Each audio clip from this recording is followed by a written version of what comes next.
Yang ini yang kita kena buang. Saya pun tak mau ni, customer ni pun tak mau. Dia nak buang juga ni. Package bekam sunnah, dia ada 15 point. Dia punya point daripada leher sini sampai ke bahagian pinggang.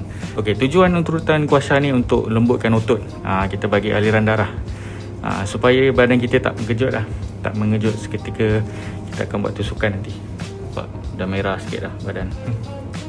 Kita ada terapis lelaki dan wanita. Macam pen ambil darah, betul. Tujuan bekam ni kita nak buang benda yang kotor. Biasa penyakit macam kencing manis, kolesterol tinggi, darah tinggi, uric acid. Kita akan buat konsultasi dulu. Konsultasi secara percuma. Yang penting nampak ni. Nampak ni. Benda-benda ni nampak ni.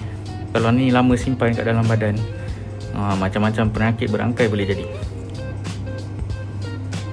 Tengok ni. Saya slot berapa lama? Dalam 45 minit ke 1 jam saja. Satu cup sini RM11 saja satu cup.